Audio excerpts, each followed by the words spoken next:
Hello, everybody, and welcome to episode 11 of Shakin Hands. I'm your host, Jack Moran. You can find me on Instagram at Blue Collar Kid. That is Blue Collar KEHD. Today we have on the show Kurt Sowers, the founder of SOCO Group. What's going on? What's going on, Kurt?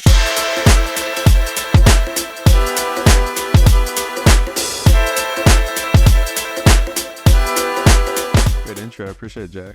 Yeah. Nothing, man. Caught me in the middle of work day, actually. Awesome. Yeah, every day's a work day when you're an entrepreneur, right?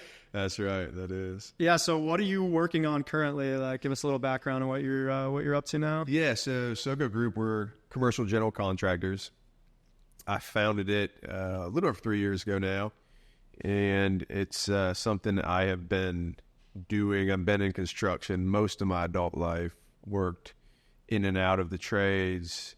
Worked for other general contractors. I was a site superintendent leading up to this for 7+ years professionally. And then, during COVID, I went out, branched out, got my license, and the focus was commercial construction. Okay, so what made you, instead of just like working for someone else and continuing down that path, why did you start your own company? Oh, man, I think that my days were numbered. I think it's just kind of my personality that was... it's just its natural course. And I think that with, honestly, a lot of blue-collar guys is you end up working so hard for somebody else, and you just have that moment where you say, all right, I'm going to go do it for myself now. So what did that look like in the beginning? Like, how'd you make that leap? What was the initial steps? Yeah, I mean, initially, man, I didn't have, it was during COVID. I didn't have any money saved up. I just said, fuck it. And it was a very, I think COVID really... it either hurt a lot of people or it helped a lot of people. And for me, I took it as a challenge, and I said, I'm going to step up and make the best out of this situation. And so that's when I got the motivation to branch out of my own, go get my license, and develop a business plan. Yeah, I was kind of in the same boat. Like, COVID hit. I had in the back of my mind wanted to start a business, and I was living up in Massachusetts. That's where I'm from. And okay. We're in full lockdown, so it was like, what else is there to do? I guess I'll just start getting things built out. So starting a business with no capital, kind of what were your first steps? Finding business, finding a paycheck. Okay, so how did you go sourcing clients? So fortunately, I had been building, my first few clients came from townhomes. I used to build townhomes for a developer here in town. And my first few clients were old clients that I had built townhomes for. And I just shot out a bunch of feelers when I went on my own. And, during COVID, there was this surge of people wanting home renovations done. So it was actually worked out quite well. I had a steady stream of business right off the bat. And it was small stuff. We're talking decks, little additions, bathroom renovations, that sort of stuff. Real small work, but it was a steady flow of work where I could at least put some money in my pocket, start to build the relationships with my subcontractors, and start to figure out how to be a general contractor, on my own. How do you start developing those relationships? What do you think the key is to a good relationship with someone? I don't know. I've kind of always been, I think I get it from maybe my family, my father. I think just kind of always been a good relationship guy. Never wanted to burn a bridge, and just, you never know when a relationship is going to pay off down the road. So I think I've just always been very inviting with people, especially in a business setting. So yeah, it was very, it was a boost of confidence when I did reach out to those contacts and they had the confidence in me to say, all right, yeah, we'll throw you some work. That told me a lot about myself, that people are willing to take a bet on me, even though, I'm not the best bet at that point in time. Yeah. Was it like smooth sailing right from the beginning, or? Hell no. I mean, it's still not. I think it's such a tough industry, especially in the residential world. I call it the Wild Wild West. You're dealing with, I'm not going to say, you're just dealing with a different level of tradesmen in the residential world. You got a guy who's a painter one day and he's a carpenter the next. So they're just so diverse. They just claim to be, the market's, it's a tough market for labor anyhow. So on the residential, you're just kind of dealing with the bottom of the barrel. I mean, Okay, there's some great tradesmen in the residential, but for the most part, I feel like you're dealing with the guys who haven't graduated to commercial yet. So they're either brand new, they're maybe not as good as what they do, or they're taking on a trade that they don't actually know, but they're just filling a void, if you will. Yeah. So dealing with that was extremely difficult to quality control my projects, and it just became too stressful. And then also dealing with homeowners, like I'm done. Husbands can't even please their wives. I'm not going to try to please people's wives. It's just extremely difficult. Yeah, so, they're nitpicking everything. Oh Yeah, I deal with it too. Like we can't do like single residence. I just double the price. Like private residential jobs. It's just like such a headache to deal with. I worked for this guy, and he said, I'll never build something that people live in ever again. Yeah, that's kind of what I'm sticking to. Yeah. How do you deal with the quality control? Like, do you have like systems for that, or like what's the? Yeah, I mean, I'm the quality control officer, so it really just comes down to hiring good subcontractors and setting your standards and expectations with those guys as soon as they step foot on site. I think a lot of my problems in the past, and maybe a lot of businessmen in the past, is when you're just getting started, like you don't want to be the asshole, but as soon as you let one thing go, it just builds and builds and builds. So, just better nip it in the bud. Nip in the bud immediately, man. And yeah, that seems to have proven to work out better for me, because I was very nonchalant at first, because I was just happy for people to show up and work for me. Right. Like just happy to have them there working, and so I'd let things slide, and it just never works out well for you. So. What has been the hardest thing you've had to deal with starting your business? Honestly, probably the learning curve of, I thought I was pretty good at what I did when I was working for other people, but then when you go to do it for yourself, it's really tough when people aren't happy with the product. That for me, like, kills me. And then you're faced with, you're okay, they're not happy with the product, but also their budget was this, and it's like you're trying to find that balance. And I'd find myself burning myself out on jobs with my time, overpaying guys, or getting hit with change orders, not passing them on to the owner, and then at the end of the day, I'm just I'm not making any money, and I'm thinking, what am I doing this for if I'm not making any money? So I think just meeting people's expectations, and probably the lesson there is setting expectations for people. So what would Kurt today tell Kurt starting out the business? Like, if you could go back, what's like one of the biggest things you've learned, you think? Just don't quit. I think that's what I tell a lot of businessmen. Yeah, my good buddy Steve McBee, he's got this saying that entrepreneurship is a game of endurance. And, just don't quit. Keep learning lessons along the way, but, you never know when you're going to strike gold. And I think that takes a long time. I think that's what a lot of people don't understand about entrepreneurship is they just, they have a business model and they got an action plan, and, they hit it hard. And then after 6 months to a year, they're not seeing the results. And that's when it's easy to quit. And trust you me, man, I have had so many times where I want to just pack up shop and be like, you know what, fuck it, I'm done. I mean, construction's a tough enough industry as most industries, but construction's a very difficult industry. And then trying to be an entrepreneur in construction is just another level of it. So yeah, we talk a lot about how like the whole game of entrepreneurship is like a mental mindset game. How do you deal with the like adversity when you get to those adverse moments and keep yourself going when everything like around you is telling you to fucking quit? Yeah, I mean, I'd be remiss to say it didn't affect me, and I think you just have to internalize it. And I've seen some guys that are so even keeled, some guys that I've studied or looked up to or consider mentors, especially in this industry, and they've get hit with lawsuits or engineering issues, problems, and these guys are just able to stay just above it and so even keeled. And I often wonder, like, does it not bother them? And so I think I just look at people like that, I'm inspired by it, and I'm like, oh, you know what? there's nothing a good nap and a good workout can't fix. Yeah.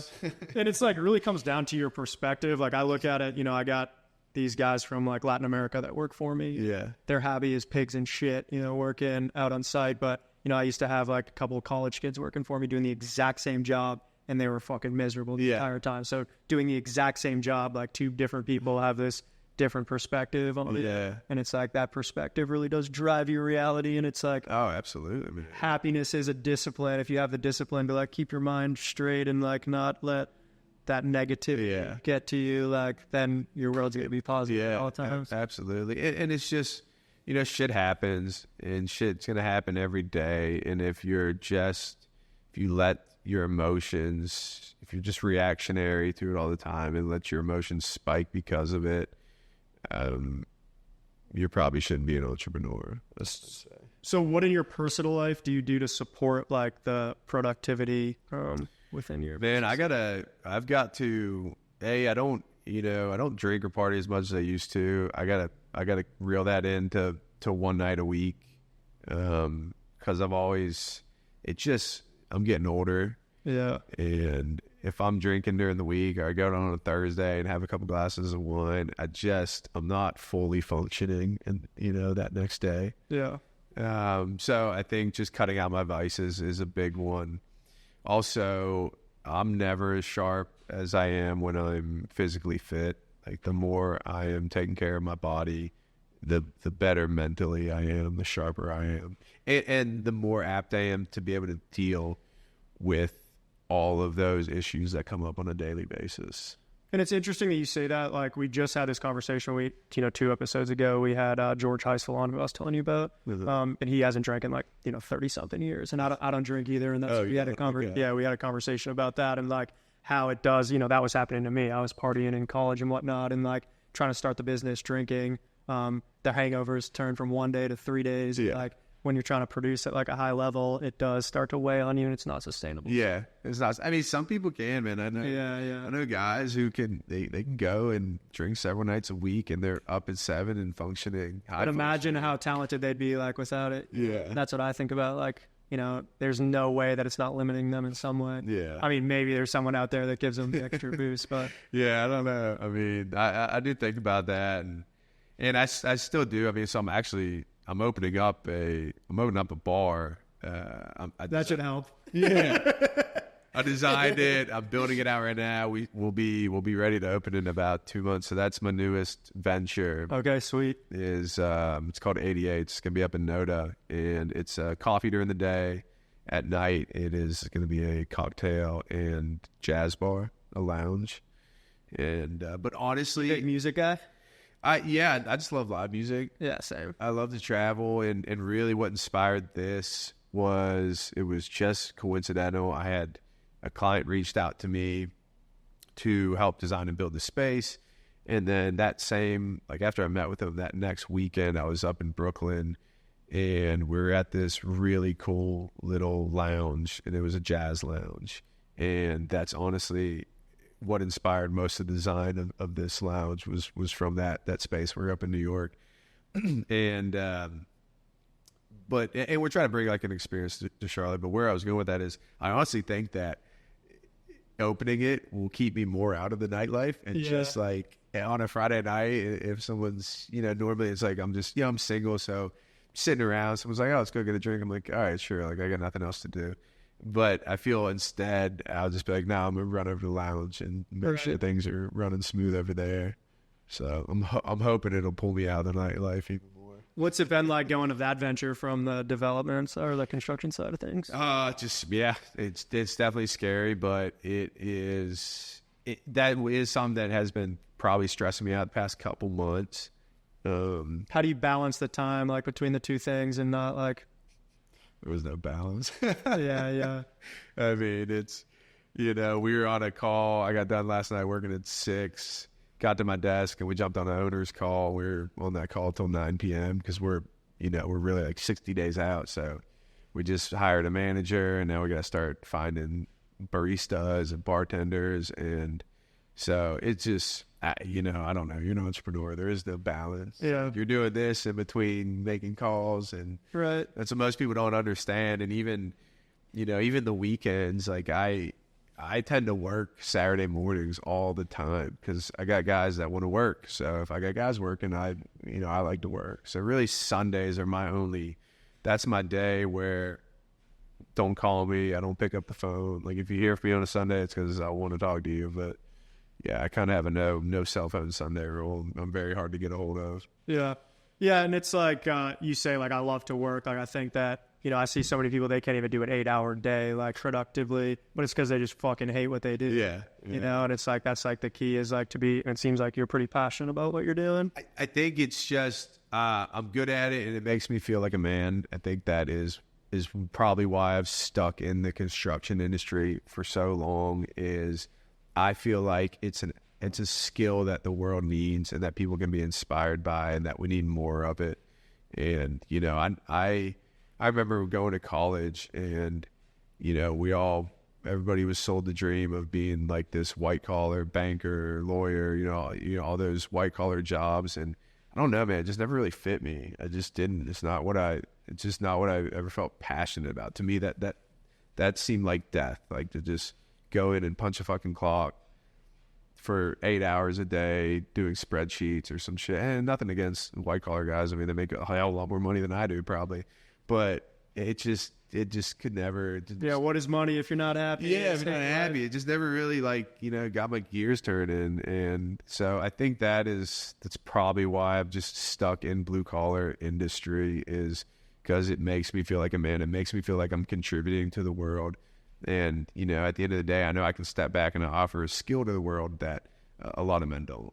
So what is your plan for the company? Like, how are you trying to grow it? What's like?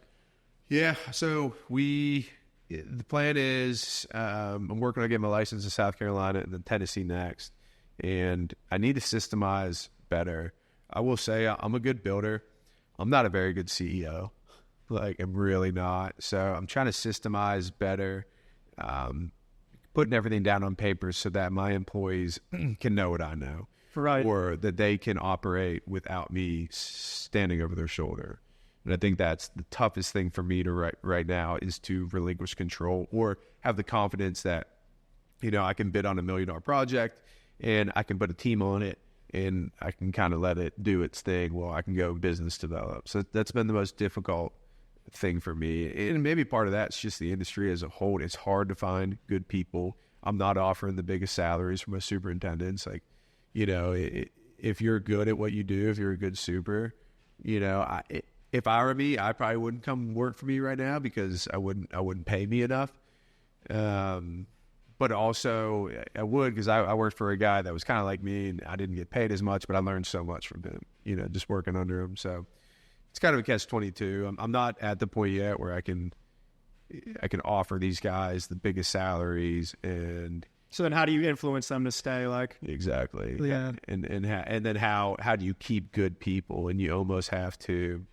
You almost got to train them or you got to find people that buy into the dream like I did, I think. Right. Yeah. Share your passion or you're like, invested in growing the company. And I want to like expand a little bit because that's just really important what you just said about like documenting everything. This is like probably one of the biggest things I've learned in the past 3 years through one of my mentors is like taking every bit of knowledge that's in your brain and like when your employee comes and asks you that question, putting it in the operational manual and, writing that down and documenting it. Because the second you document it, as much of a pain in the ass as it is, you never have to answer that question again. Yeah. Like as that manual or whatever, that documentation gets bigger and bigger and more thorough, you are able to like delegate that time or free your time up more and more. And like, obviously more questions are going to start arising, but then you just fucking put it in the manual. Yeah. I know. So true. And I'm terrible about that. And that was always my struggle, even when I was working for other people. And that's probably why I really, I was better in the field was because I'm a doer type of guy. And if something needs done, all right, great, go get it done. But I'm not great at like the documentation and the project management side of things. So that as a business owner has been my biggest challenge is to force myself to sit at my desk and get the back of house stuff done. Yeah. And not just flee to the field because that's what inspires me. Like I like being out there with the guys. I like seeing work being done. And I'm good at running crews. I'm good at getting the work done. Like when I'm on site, I feel like if something is done wrong, I can catch it right away and it's fixed. So, we're saving time there. But also, I'm keeping guys moving and, I'm able to kind of run the ship tighter. So that's really something I always joked with my brother. I'm like, I'm just going to get the business big enough and then you come run the freaking, you can be the CEO. Yeah. Because he's wired just totally differently. He's just really good at all that stuff. And maybe that's the secret. I don't know. Stick to what you're good at. Right. My sister always tells me to stick to what you're good at. So this is a good segue. If you had $1 million of guilt-free capital, how would you deploy it within the company? I would hire somebody to be the CEO and start to systemize our operations better. And then I would deploy a lot of it to business development. Gotcha. I mean, you can't construct anything if you don't go bid it, right? If you don't go create those relationships. So yeah, probably a lot of it would be in sales, marketing, business development, and then retaining a strong CEO. So like sales, I think is the most important part of a business, but it's like probably one of the main reasons people don't get into entrepreneurship is because it's scary. Yeah. What is your approach to sales? And I've been blessed. I think that everything up to date, I've only recently really started to market myself. So any work that I've retained to date has just been built through relationships. Yeah. And that has got me to a certain level of success. But now I'm at the point where I've got to start bringing on, attracting new clients that are outside of my circle that can really help me expand to other cities. So yeah, sales is and that's something I'm thinking about, even just bringing on like a girl and just put her on a, either commission or some sort of salary. And she's taking out 3 or 4 commercial brokers a week, or 2 or 3 new clients a week, or some potential new clients, just to kind of help drive that. We talked about before we got on the show, you were on like a reality show before you did this. How does that affect, does that help you with the business? Or I think it maybe initially maybe an initial push. You helped me get some business. Has it helped me relationship wise? I'll tell you that. Why not? I think it's hard for women to try to date a guy who was on a reality show, on a dating show. You'd think that would be the opposite. Yeah, I just don't think they take you as seriously. No way. Yeah, I feel like they'd be all over that. I mean, they're all over for about 10 minutes, and then but not the quality one. Yeah. So yeah, my love life, or at least relationship wise, it's been hard for me to find like a serious partner. Well, ladies, you heard it here first. So another question I like to ask is, how do you define success? Like, if you look around at your life, like you're in this moment, and you look around, like, and you see what, are you like, okay, I made it? I think success is defined by freedom, and however you define that. But for me, the freedom to wake up and do what I want to do every day, and not be, and I'm not even there yet. I'm not where I want to be, to a level of I dictate my entire life, because I am still driven by finances. I got to keep the ball moving, keep the ship afloat. So I'm not really even free financially yet, but I at least do have the freedom to wake up and do whatever I want to do every day. I've got the freedom to travel. I've got the freedom to live the life that I want to live right now.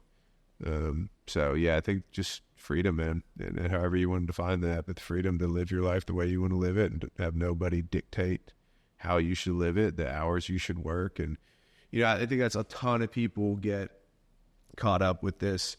You got to wake up at 5 a.m. You got to stick to this regimen. You got to stick to this is your path to success. And I've never bought into that. I think the success can come in so many different ways. I mean, some people are night owls. They get their shit done at night. Some people need that structure, get done in the morning. I just would tell people, just find what works for you and stick with it. Hold yourself accountable. But what do you think are the non-negotiables that like everyone needs?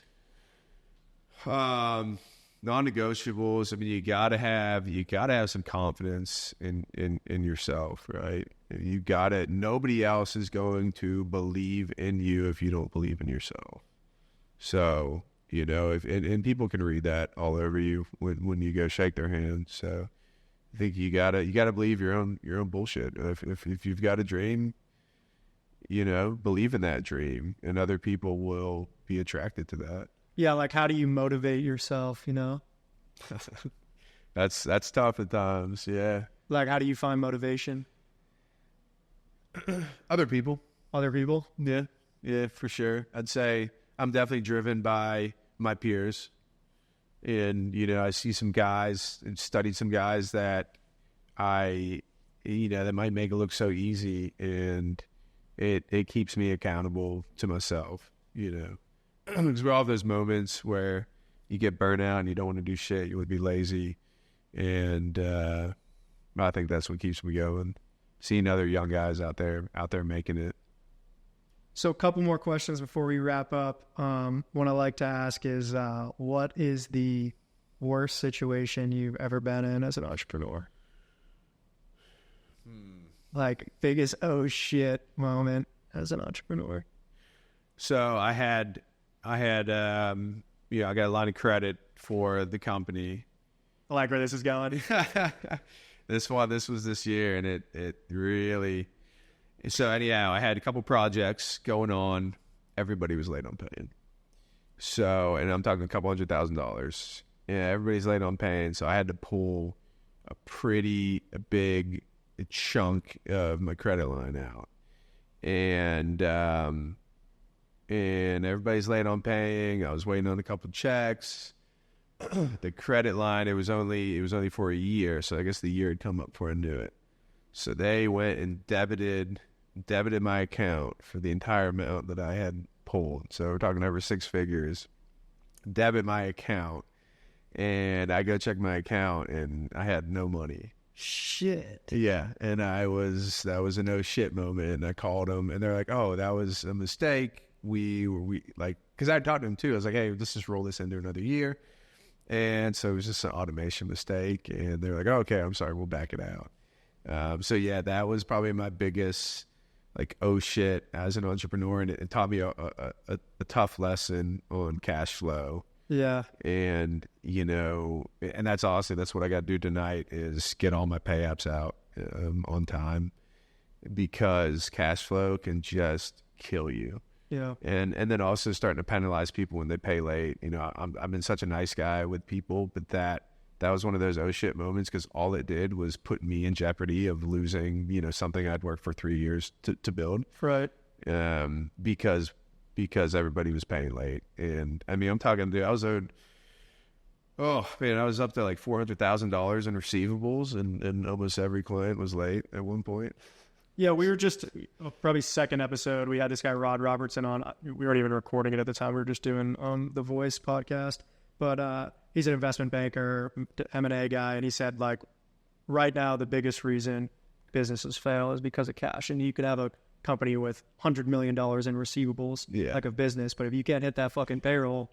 Yeah. And thank God, I mean, they got a bank with a small bank, and they've been good with me. That's one thing that I was able to this year, getting a bank that would extend to me favorable credit terms, large credit terms too, where I can draw on, I can carry 30 days, I can pull 6 figures if I need to keep things going. That was a big step for me, because prior to that, I didn't have enough. It wasn't good enough cash flow to take that leap and to take on a $500,000 project, take on $1 million project, and keep the ball rolling. Because, the funny thing with blue collar business, if you're not paying your guys, you're not in business. So if you're not paying your subcontractors, all right, well, you mean they're not coming back to work for you. Yeah. If I'm not paying my employees, they're not showing up. So what was the process like finding a good bank?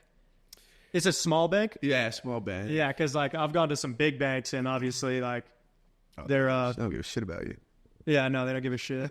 Yeah. So how did you find like a good bank that will? Yeah. So my brother actually, he golfs with he would golf with one of the, I think he was like the president of the branch down there in Greenville or something. And I told him that I was wanting to switch to a smaller bank and like get some good credit terms so I could really scale the business. And yeah, he took me on right away. And then now we're opening up the account for the lounge. So we're banking the account for the lounge there. We're going to run all of our what do they call them? Just all your transactions, Books.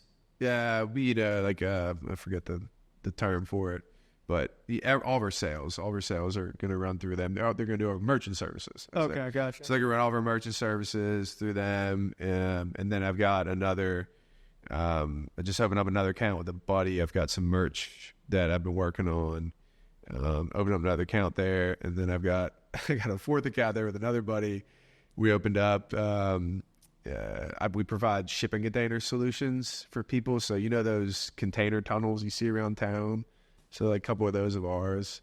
Container tunnels? Yeah. They're protective walkway tunnels for like high-rise projects. So if you've been on the light rail, you see those shipping containers, the windows in them. They're just a big long tunnel. So we started just kind of doing that. How the hell do you get into that? Man, I had a buddy who was a project manager for a job and he needed it. So I was like, sure. So we started an account and got the contract on that. And now we're actually looking at building a charter school, doing a shipping container charter school. That's sick. So I'm just, I'm an opportunist. Yeah. So, but yeah, it's funny. Ever since I've been at the bank now, I've got four different business accounts with them. You like the adrenaline? Yeah. I like a dog chasing suffering. Cars, man. I like the pain. Another question I always ask is there one person that once you have made it, you would say, I told you so too? Yeah, I don't know. I don't think I'm a very, not a spiteful or resentful type person. So, I don't think so. I think I kind of already had that aha moment. The guy I used to work for, who I consider myself, or consider him almost a mentor. This was back when I was building townhomes. We had a townhome deal that went sour. The project manager over me ended up firing me, and really, I didn't even think I worked for the PM. I thought I was working for the owner of the company. Really, that was who my relationship with the company was, and it was all over a client. Again, keeping clients happy. It was over some complaints from a client, and we had he called me about a couple months ago. It was like, hey, I saw an article in the paper that you're building this restaurant up in Noda, whatever. He's like, let's get lunch. And I think that was kind of my yeah, dude, I told you so. Yeah. I'd beat you someday, and that's kind of what I'm trying to be, I think. So that feels good. Yeah. Because he himself I always looked up to him. He is a very, just very industrious dude. He was a superintendent, then started a GC firm, blew that GC firm up. Then he got into development, and now he owns a bunch of restaurants. He's a big landowner. He's just he's kind of got that same energy of the dog chasing cars. He's just always getting his hands in things that he knows nothing about, right? And he somehow turns them into a success. So, my last question was, what final advice do you have for entrepreneurs? I spaced out there a little bit. Don't quit. I think that's it. Entrepreneurship is a game of endurance. Don't quit. And I'm not going to say every business idea is a good business idea. I mean, I'm sure you've had plenty you haven't pursued, probably for a reason. But if you are going to put something in motion, see it through. And that has been the biggest lesson for me in this endeavor, especially in construction, is sticking it out and seeing it through. Because I think early on in my life, I'd quit on anything if it got too tough. I'd be like, fuck it, and I'd move on. Because I think I was always intelligent enough to figure it out, right? But that is what kills people. Just don't quit. Stick it out. You never know how close you are to striking gold. Yeah, you can't fail until you quit, right? People don't fail, they quit. Yeah. So if people want to hit you up, what, anything you want to plug, or where can they find you? Yeah, so my social is Sir_Kurt. My construction company is called SOCO Group. You can find us you can just Google SOCO Group, Charlotte. We should pop up. Our cocktail lounge, which we're opening up here in July, is called 88's Coffee and Cocktails. It will be in the Noda area.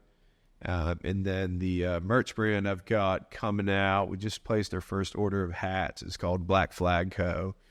And I'll have more on that coming soon. But be on the lookout for that. I've got some really cool merch on the way. All right, Kurt. Well, I appreciate you coming on. Awesome. Thanks, Jack.